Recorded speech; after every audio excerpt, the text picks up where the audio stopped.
I want to say hello to all of you on the Pacific Research Institute's cruise in the Baltic, and with my fearless leader, Sally Pipes. I am a huge fan of the Pacific Research Institute. As all of you know, I've put the Laffer Center there under Sally's careful control, and I'm very, very jealous that I'm not with you on this cruise, the Liberty at Sea in the Baltic. I mean, I can just remember back when I was a kid.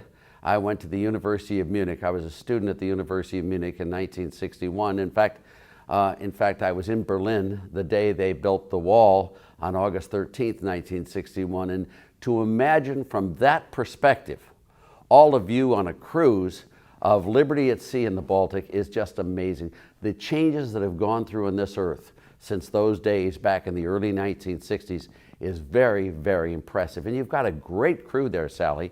I mean, you've got Jonah Goldberg, you've got my favorite of all favorites, Amity Schlase, you've got Steve Hayward, of course, you've got Clark Judge. I hope you have Rowena there, but it is just a phenomenal cruise you've got, and I'm very jealous I'm not with you. It just sounds like loads of fun. But let me, if I can, go to the U.S. And today is the day that Scott Walker announced he is running for President of the United States. That makes 15 candidates on the Republican ticket, nonetheless. 15 candidates who are vying for the nomination from the Republican Party to be the candidate for President of the United States. Now, that's very exciting. Why would all these people be wanting to run? And the answer is, very simply, the U.S. has had a very poor performance in economics for a very long time. If you look at jobs, and the way I like to look at jobs is I look at total employment as a share of adult population. When Clinton left office in 2000, employment as a share of population, adult population, was about 64.7%. It immediately dropped throughout the whole W period and then plummeted during Obama and has been staying at a very low. Today, that is about 59.3% of the population are employed. And a lot of those jobs they have aren't very good jobs. We have the worst single labor market we've had in history, the longest, deepest employment recession, and there is no sign of improvement whatsoever. I mean, really, there's no sign of improvement.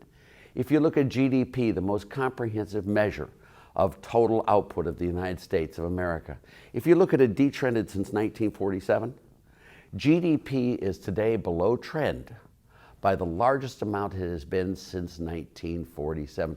We are losing about 3 trillion plus output per year because of our underproduction in the U.S.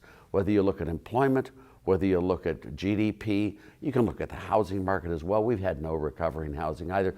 We have had the longest, worst recovery ever in the history of the United States. And why is that? And let me, if I can tell you, please, I'm an economist. I believe in simple things. When I got my PhD, most of my colleagues took all these esoteric graduate courses and all this fancy stuff. I took Econ 1 17 times until I finally got it straight. Let me just say, you cannot tax an economy into prosperity, period. Obama has raised taxes dramatically through the Affordable Care Act, through his getting rid of the Bush tax cuts and other taxes on.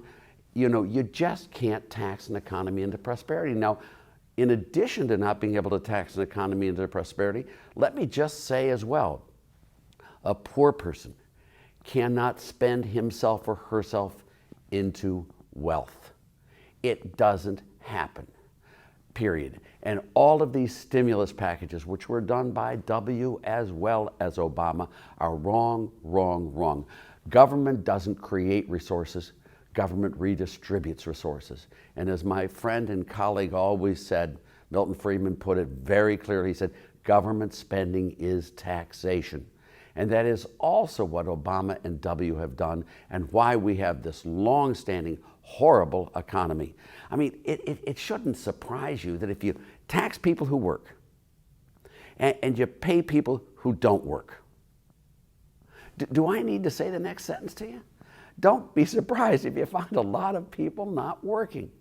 I mean, in addition to that, when you look at location, if you have two locations, A and B, if you raise taxes in A and you lower taxes in B, producers and manufacturers and people are going to move from A to B. Incentives, You know, as Richard Vedder put it very well long ago, taxes don't redistribute income, they redistribute people. That's what happens. And finally, if government taxes the rich and gives that money to the poor, you're going to get lots and lots of poor people and very few rich people.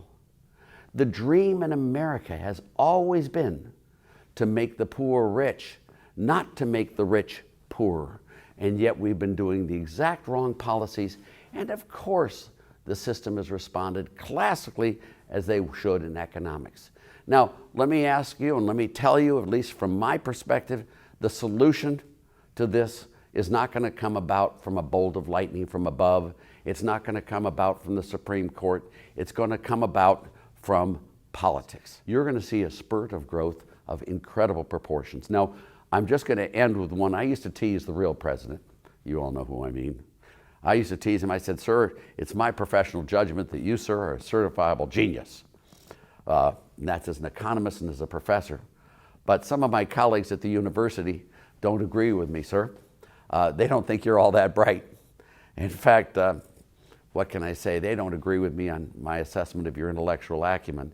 But the one thing my colleagues and I do agree upon is your one unique characteristic, President Reagan, is your uncanny ability to select your four predecessors. Anyone following on the heels of Johnson, Nixon, Ford, and Carter just can't look bad.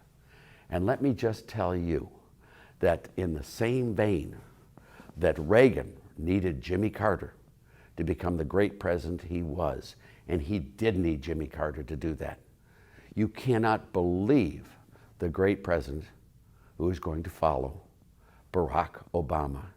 You are in for a 2-decade period of incredible prosperity. Now enjoy your cruise, be happy, don't be depressed. The world is our oyster, and we are winning this battle big time. Thank you very much and have a lovely trip.